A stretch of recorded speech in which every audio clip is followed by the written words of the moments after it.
The orbital spaceport known as the Crossroads was the busiest place in the sector. It was a giant metal city floating in the blackness of space, filled with the constant noise of ships landing and taking off. The air in the main halls was warm and smelled of fuel and strange foods from 100 different worlds.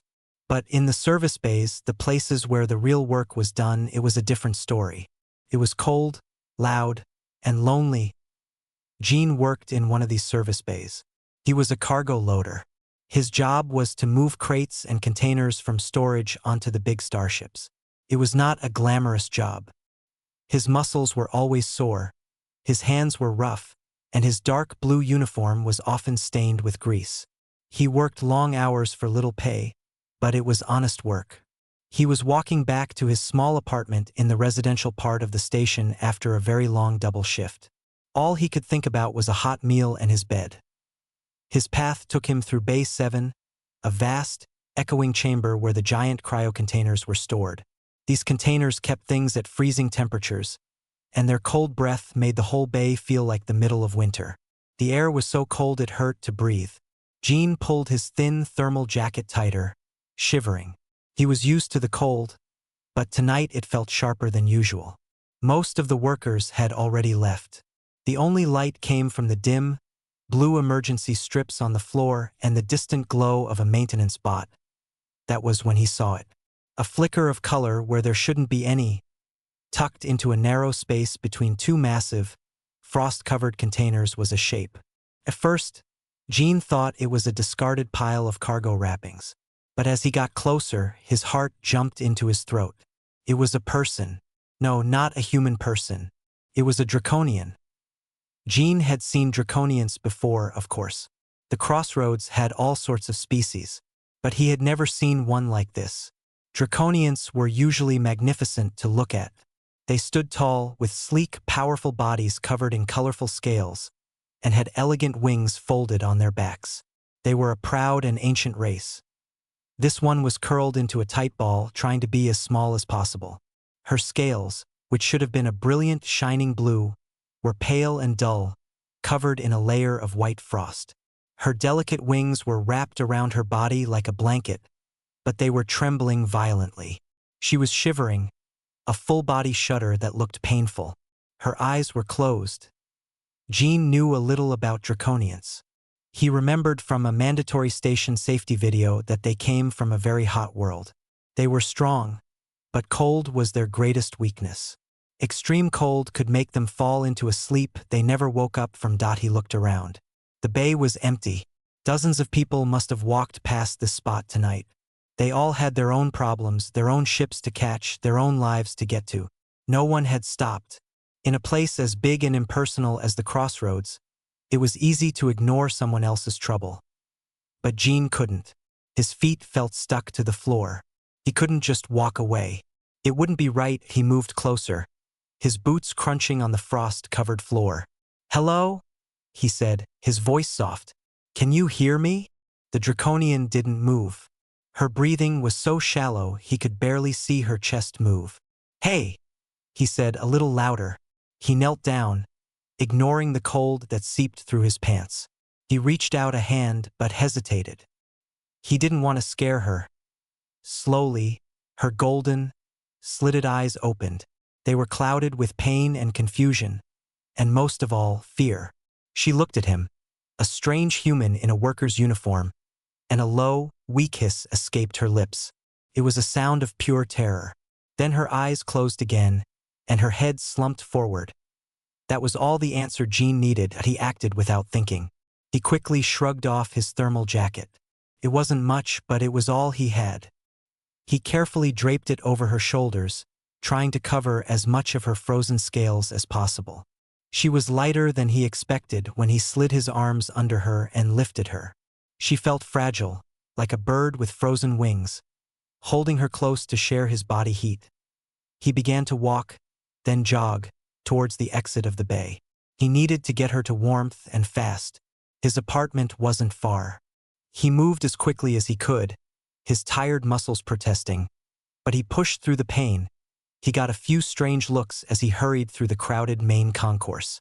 A human cargo loader carrying a half-frozen draconian was not a normal sight. People stared, but no one offered to help. Gene kept his head down and kept moving. Finally, he reached the door to his apartment. He fumbled with the keycard, shoved the door open, and carried her inside. His home was one small room with a bed, a table, and a tiny kitchen area. But it was warm. He gently laid her on his bed and immediately went to the temperature control panel on the wall. Turning the heat up as high as it would go, he grabbed every blanket he owned from a small storage chest and piled them on top of her. The thick, synthetic fabric covered her almost completely, leaving only her face exposed. Her skin still felt like ice. He could see her shivering under the mountain of blankets. He needed to do more. He remembered Mr. Park, his elderly neighbor from down the hall. Mr. Park was a kind man who had often shared food with Gene when he first arrived at the station. He was wise and calm in a way that Gene admired. Gene tapped the communication panel on his wall. "Mr. Park? It's Gene. I need help. It's an emergency." A few moments later, there was a soft knock at the door. Mr. Park entered, his kind, wrinkled face filled with concern. In his hands, he carried a small, steaming pot. "I heard the worry in your voice," Mr. Park said. "I brought some samjitang. It is good for warmth." Then he saw the figure on Jin's bed. His eyes widened for a second, but his calm demeanor quickly returned. "Ah, I see. It's a draconian," Jin explained quickly. "I found her in Bay 7, behind the cryo containers. She's freezing." Mr. Park nodded, setting the pot down on the table. "The chicken soup will help from the inside. We must warm her from the outside, too. Slowly. Not too fast." He looked at Jean. "Do you have a hairdryer?" "On the lowest heat setting." Jean found it and handed it to Mr. Park. The old man pulled a chair next to the bed and began to carefully, gently, wave the warm air over the blankets, avoiding her face. He worked with a quiet, steady patience. Meanwhile, Jean scooped some of the hot, ginseng-filled broth into a bowl. He sat on the edge of the bed. Mr. Park gently supported the draconian's head, while Jean carefully brought a spoonful of soup to her lips. "Just a little," Mr. Park murmured. Slowly. At first, the broth just dripped down her chin. But then her lips parted slightly. Jean gave her another small spoonful. This time, she swallowed. It was a small victory, but it filled Jean with hope. They worked together for what felt like hours. Mr. Park with his gentle, steady warming, and Jean with the spoonfuls of hot soup. Slowly, ever so slowly, the violent shivering began to subside into occasional tremors. The deathly pale blue of her scales started to deepen, returning to a richer, more vibrant color. Then, her eyes opened again. This time, there was no fear, just a deep, profound exhaustion and a dawning awareness. She looked at Jean, then at Mr. Park, then back at the simple, warm room she was in. Her voice was a whisper, a soft rustle of sound. "Why?" she asked, her golden eyes locked on Jean. "You did not know me." Jean put the empty bowl down. He looked at this strange, beautiful creature he had found in the cold, now safe in his home. He thought about her question. Why did he stop? He didn't have a grand reason. It was just the only thing that felt right. He gave her a small, tired smile. "You were cold," he said simply. "I had a warm place. It's what anyone would do." Mr. Park, still gently waving the hairdryer, let out a soft chuckle. He knew better. In the vast, cold indifference of the universe, what Jean had done was special. It was the kind of basic, simple goodness that legends were sometimes made from, though neither of them knew that yet. For now, the dragon was safe, the room was warm, and that was enough. The warm, still air of the small apartment felt heavy with a new kind of silence. It was not an empty silence, but a watchful one. The only sounds were the low hum of the life support systems and the soft, rhythmic breathing of the draconian on the bed. The frantic energy of the rescue had faded, replaced by a quiet, shared purpose.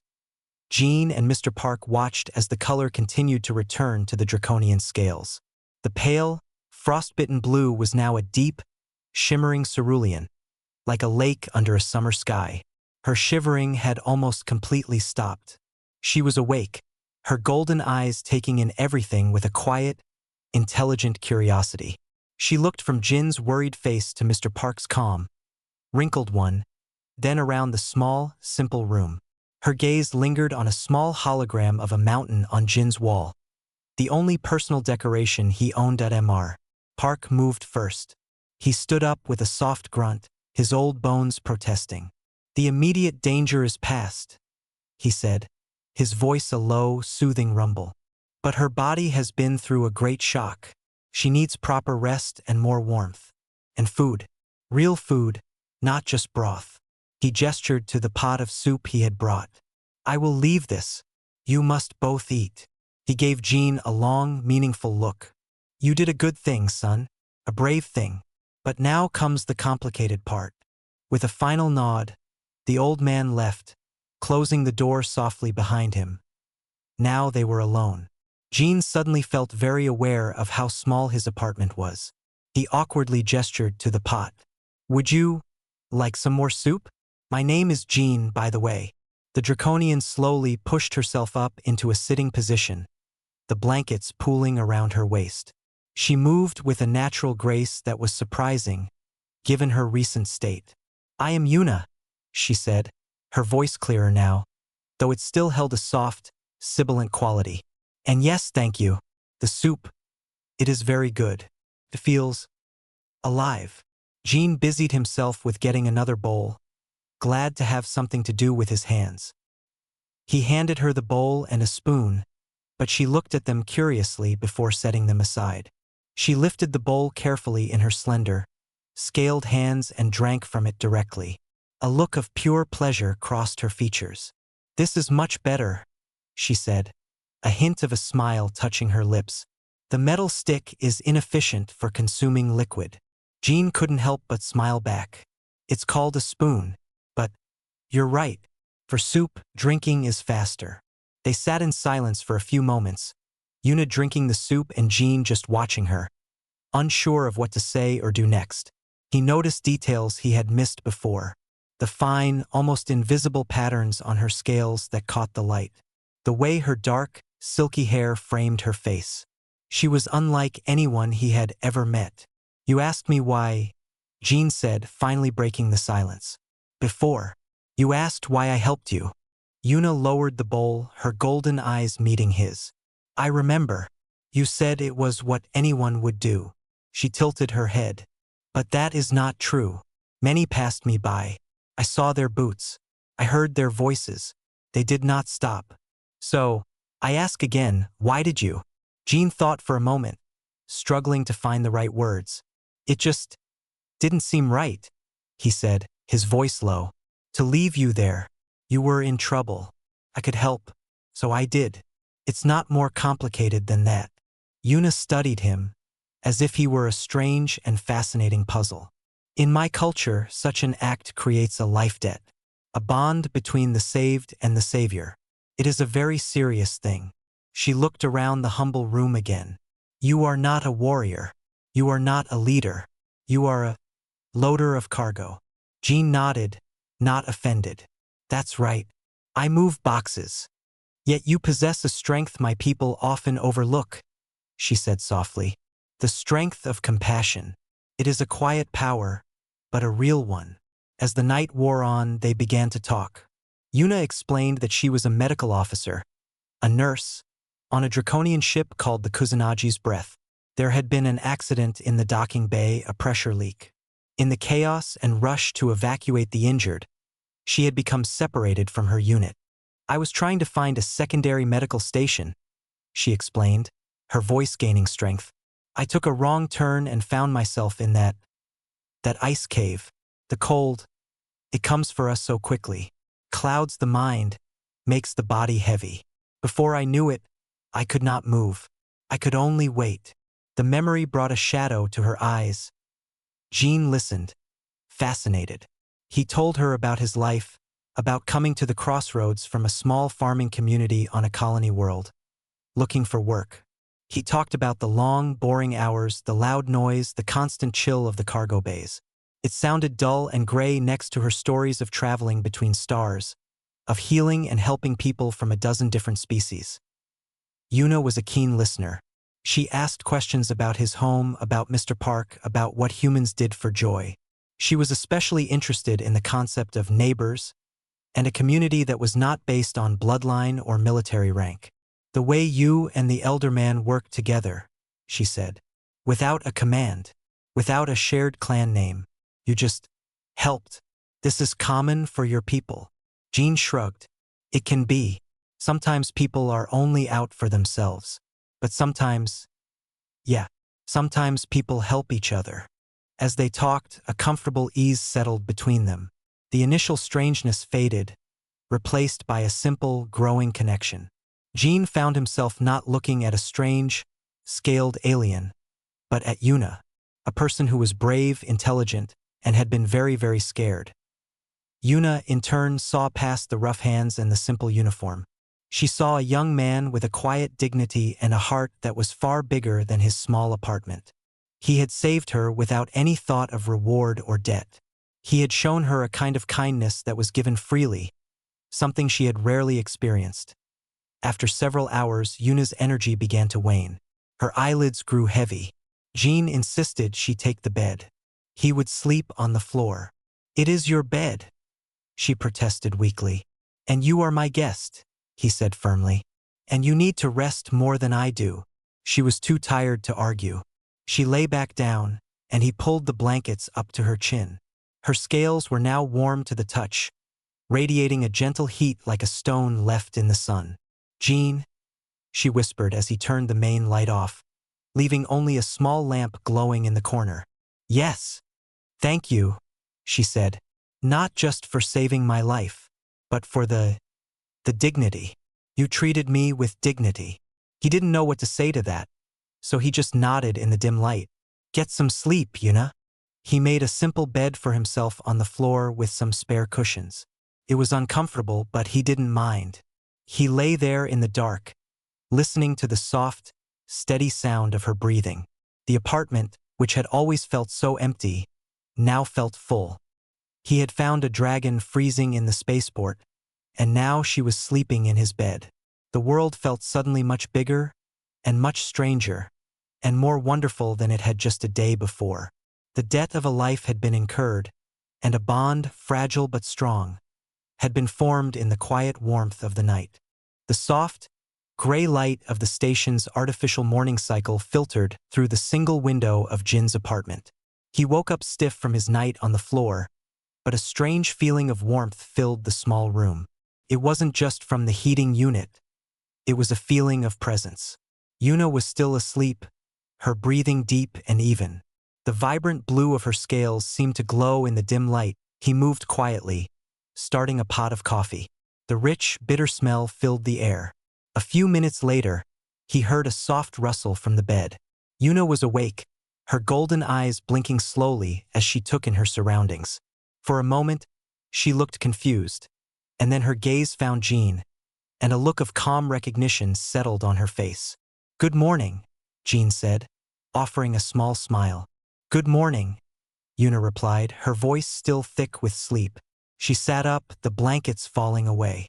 That smell. What is it? Coffee, Jean said, pouring a cup. It's a drink. It helps humans wake up. Would you like to try some? She nodded, curious. He handed her a cup. She held it carefully, sniffing the steam. She took a small, cautious sip. Her eyes widened, and she made a slight face. It is very bitter. Jean chuckled. Yeah, it is. You get used to it. He found a small packet of sugar and stirred it into her cup. Try it now. She took another sip. The face was less pronounced this time.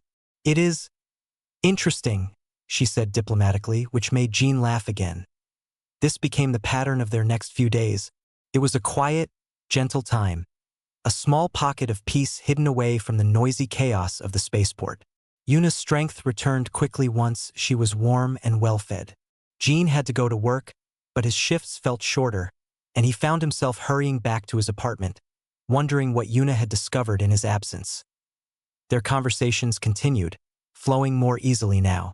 Yuna told him about her homeworld, Kyr, a planet of volcanoes and hot, ash-filled skies.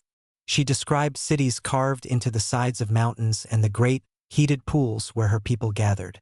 Her society was ancient and structured, built on strict codes of honor and the importance of one's clan. "I am from the Sapphire Scale clan," she explained one evening. "It is a medical clan. For 5 generations, my family has been healers. It was my duty to follow this path." Jean listened, trying to imagine a world where your entire life was decided before you were born. "Do you like it?" he asked. "Being a nurse?" Yuna thought for a moment. "I am good at it. There is honor in healing. But sometimes I wonder what it would be like to choose. Like you did. You chose to come here to this station to move boxes. It seems free." Jean had never thought of his job as freedom. It was just work. But seeing it through her eyes, he started to understand. He had chosen this life, as hard as it was. In return, he showed her his world. He explained the different ships that came to the crossroads, pointing out the bulky freighters, the sleek passenger liners, and the dangerous-looking pirate vessels that kept to the shadowy docks. He taught her how to make simple meals in his small kitchen, laughing as she tried to use a knife and chop vegetables with her slender, claw-tipped fingers. She was fascinated by the most ordinary things. The way water came from a tap, the small communication panel on his wall, the concept of a weekend. She saw a strength in humanity that her own people, with their physical power and advanced technology, often missed. "Your species is so adaptable," she mused one day. "You are not the strongest or the fastest.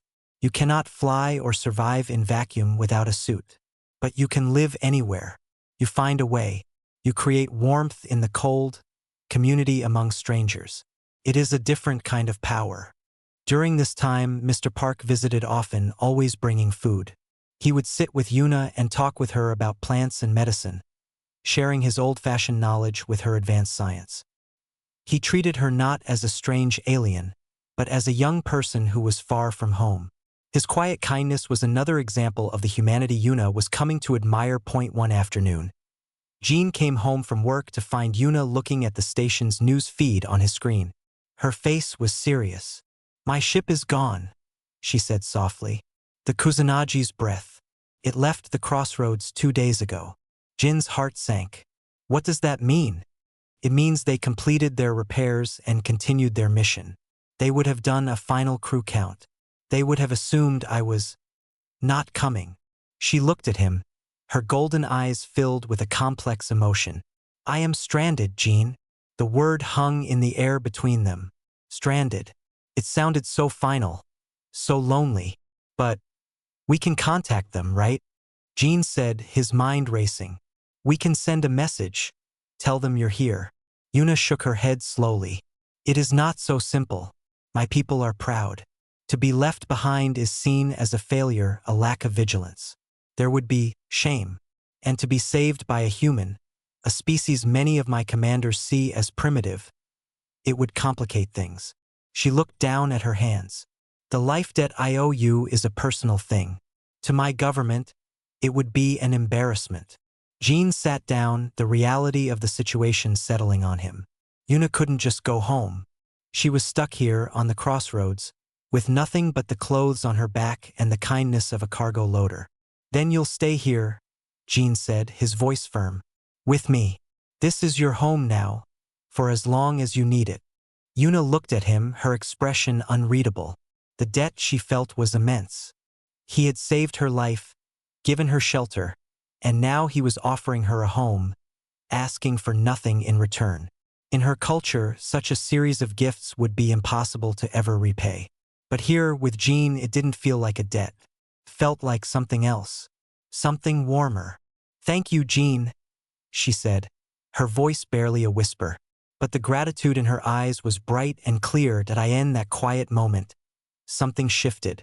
The bond between them was no longer just that of a rescuer and the rescued. It was no longer just about a life debt. It was something deeper, something taking root in the shared space of the small apartment, growing in the simple acts of making coffee and sharing stories. He was no longer just the human who found her. She was no longer just the dragon he saved.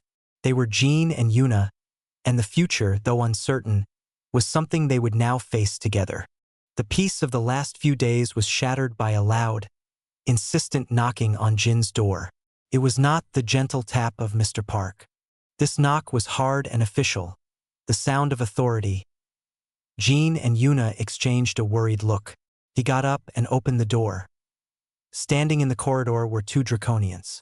They were taller than Yuna, and their scales were a darker, more severe shade of blue, edged with black.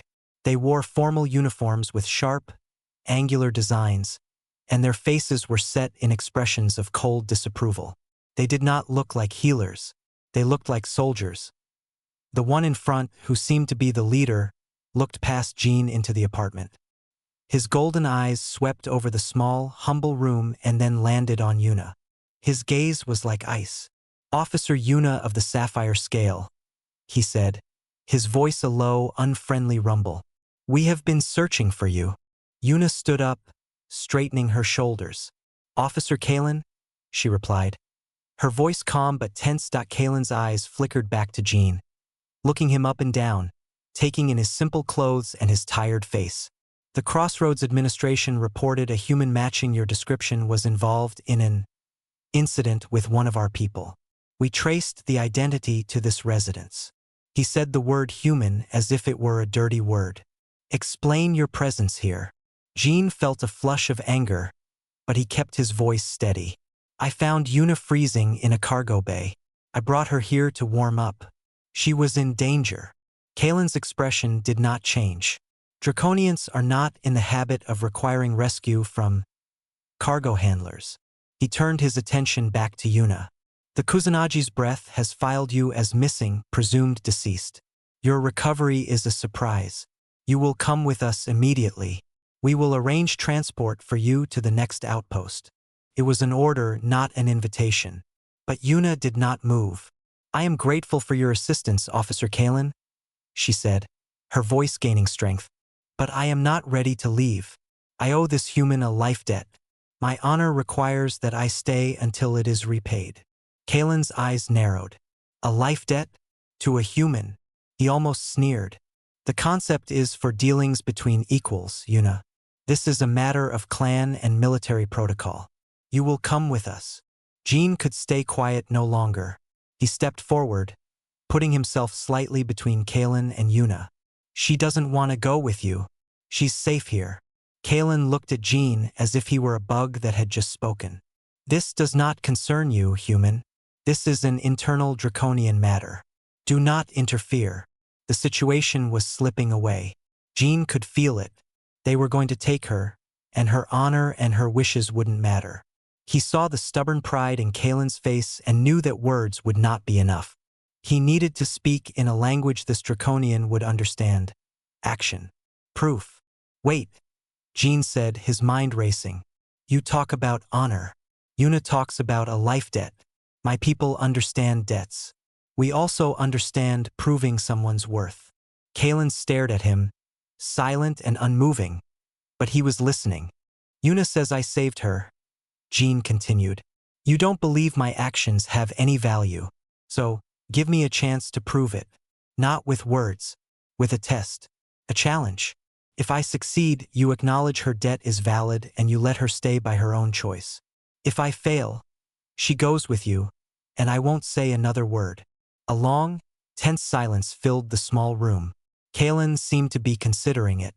A challenge was a concept his proud warrior culture understood deeply. It was a way to settle disputes without loss of face. "What kind of challenge?" Kalen asked, his voice dripping with skepticism. Jean didn't have an answer. He was a loader, not a warrior. He couldn't fight this draconian. He racked his brain, thinking of what he could possibly do. Just then, his personal communicator buzzed. It was a message from Captain Forlag, the Tarkonian freighter captain he often worked for. The message was short and frustrated. "Jean, that meteor damage to the starboard stabilizer is worse than we thought. The repair drones are too slow. We need a miracle or we're stuck here for a week. No pay for anyone." An idea, wild and desperate, sparked in Jin's mind. He looked up at Kalen. A test of skill and courage, Jin said, his voice growing more confident. The freighter I work on has a damaged stabilizer fin. It's a delicate, dangerous repair in a high radiation zone. The drones can't do it fast enough. I will do it. A manual spacewalk. If I can repair it and get the ship ready to fly on schedule, that proves my worth. It proves that a human cargo handler has skills your people can respect. Kalen was silent for a moment, a look of genuine surprise on his face. A manual repair in a radiation zone was no small thing. It was reckless and brave. It was exactly the kind of thing his culture valued. And what is her role in this? Kalen asked, nodding toward Yuna. Jin looked at Yuna. He saw the understanding in her eyes. She was a medical officer, but her training was in anatomy, in understanding how structures supported life. A ship stabilizer was like a bone in a wing. She will guide me, Jin said.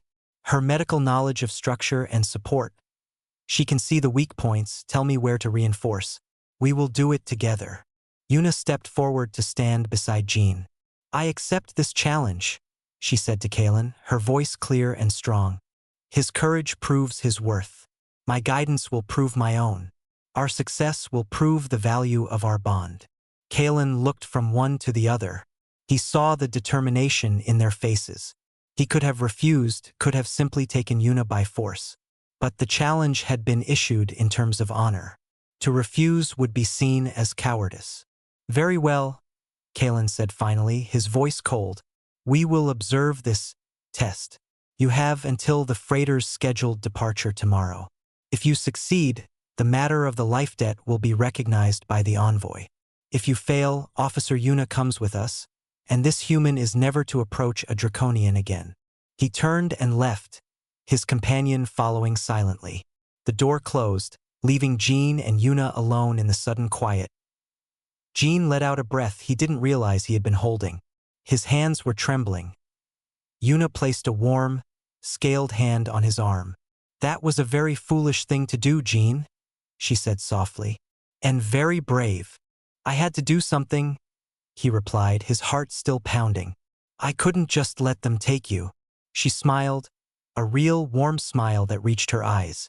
Then we will not fail. We will show them the strength they are too blind to see. The quiet peace was over. Now they had to prepare for a test that would decide their future. The observation deck of Dry Dock 12 was cold and silent. On one side stood Officer Kalen and his aide, their arms crossed, faces like stone.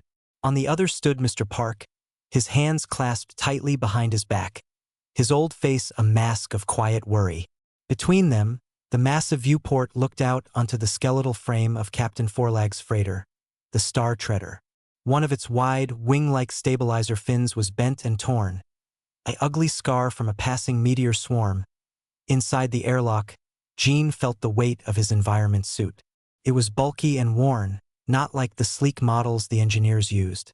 Captain Forlag, a broad, gray-skinned Tarkonian with 4 arms, clapped one of his heavy hands on Jin's helmet. Are you sure about this, loader? Forlag's voice grumbled through the comms. The radiation levels are high. My drones estimate 6 hours for the repair. You have less than 2. This is a fool's mission. It has to be done, Captain, Jin said. His voice tighter than he wanted in his ear. A calm, clear voice spoke. It was Yuna, patched into his suit's comm from the dock's control room.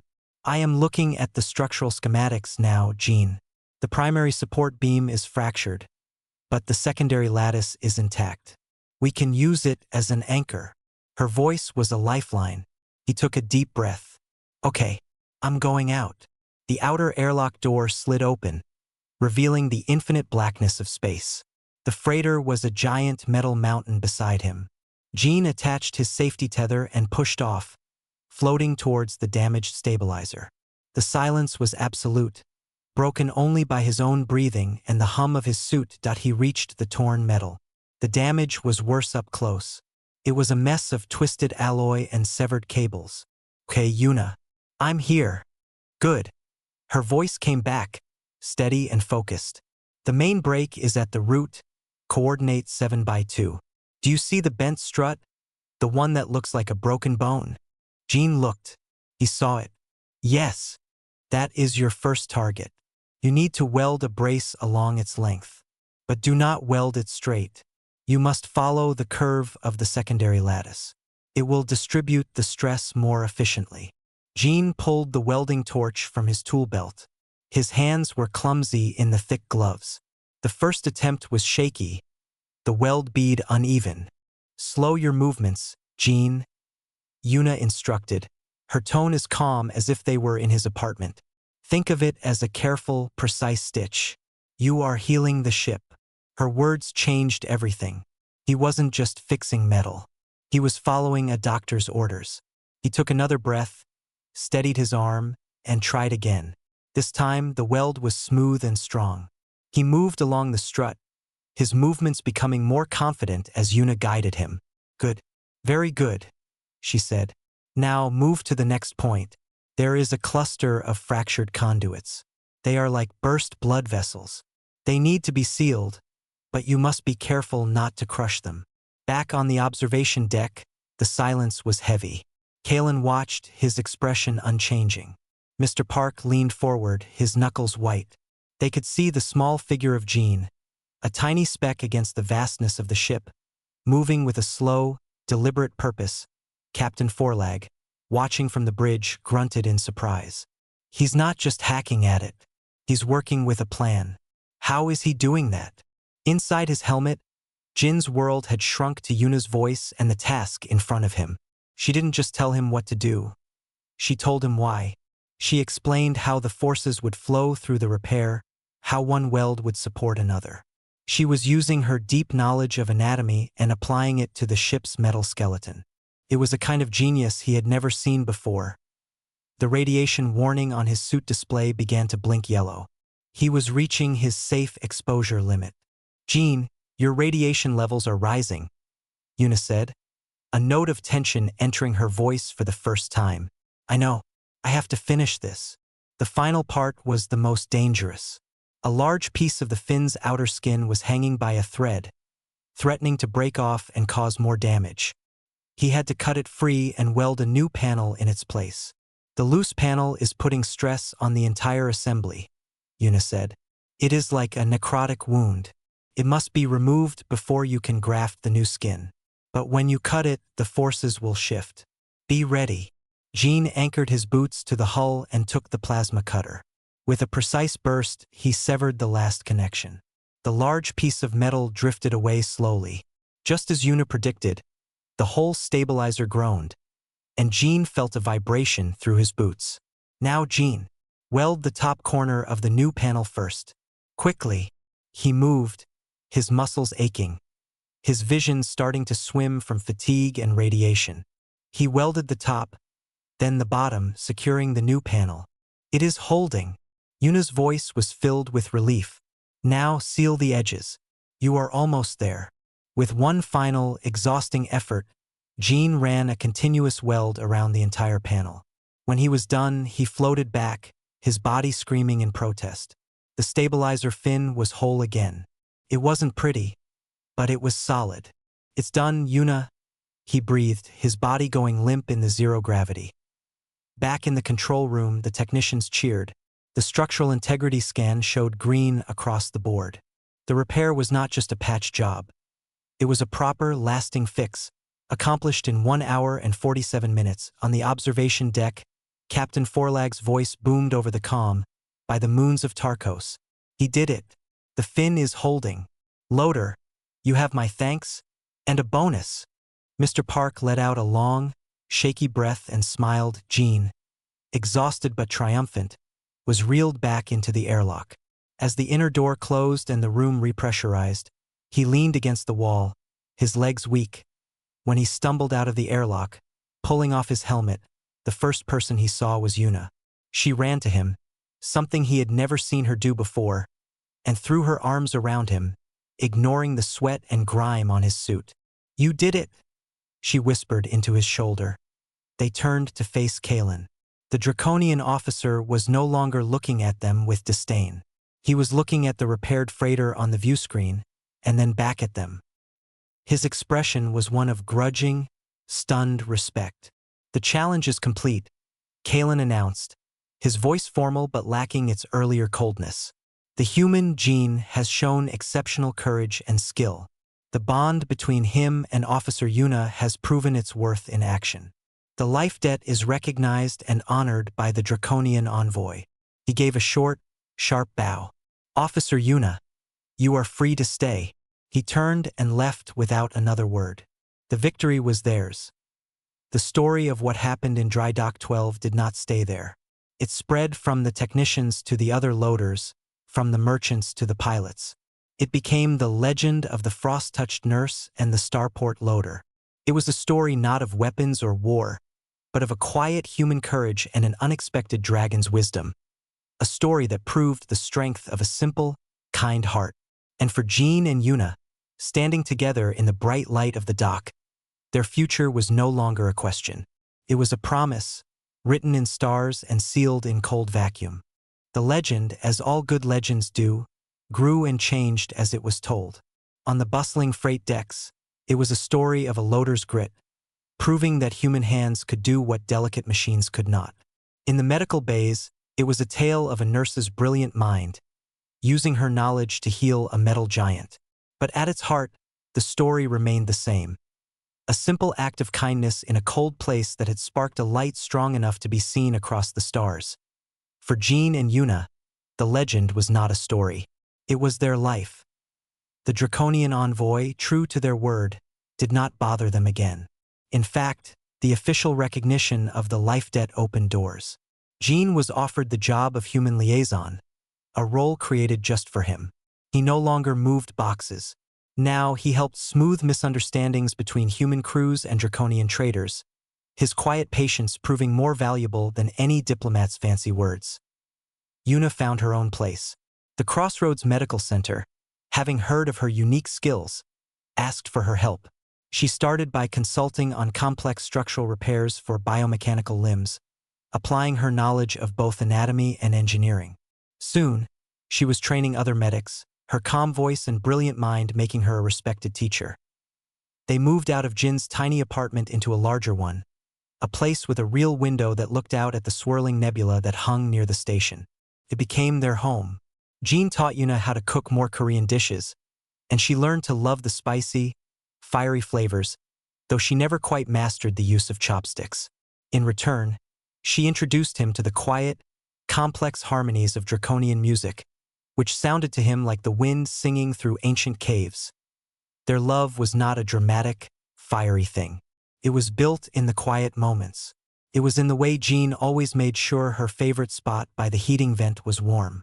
It was in the way Yuna would carefully smooth the worry from his forehead after a long day. It was in the shared meals with Mr. Park, who now called Yuna his honorary granddaughter. One evening, they were walking through the station's main park, a large biodome filled with strange plants from many worlds. Human children ran past, laughing, and they dodged around a group of Draconians who were meditating in the warmth of the artificial sun lamps. No one stared. It was just Jean and Yuna, a human and a dragon, walking hand in hand. "It is strange," Yuna said, her voice soft. "When I first woke in your room, I felt so lost. I was a single scale separated from the whole. Now, I feel like I am part of a new whole, a better one." Jean squeezed her hand. "I used to feel like just another part of the station's machinery, a cog that could be replaced. Now I feel seen. For the first time." They stopped by a small pond, watching the glowing fish swim in lazy circles. The light from the nebula outside cast a soft, blue glow on Yuna's scales, making them shine like polished sapphires. "Jean," she said, turning to face him. Her golden eyes were serious. "My people have a tradition. When a life debt is so great it can never be repaid, and when that bond has grown into something more, we make a vow. It is a promise to walk the same path, forever. To be two bodies, but one spirit." Jin's heart beat faster. He looked at her, this amazing, brave, brilliant person who had fallen into his life. He thought of the lonely loader he had been, and the man he was now, all because he had chosen to stop in the cold. My people have a tradition too, he said, his voice thick with emotion. It's simpler. We just promise to love each other for the rest of our lives. He took both of her hands in his. Yuna, will you walk that path with me? Forever. The answer was in her eyes before she spoke. It was in the warmth of her hands and the way she leaned her forehead against his. A draconian sign of ultimate trust and affection. Yes, Jean, she whispered. For all our days. Years flowed into one another.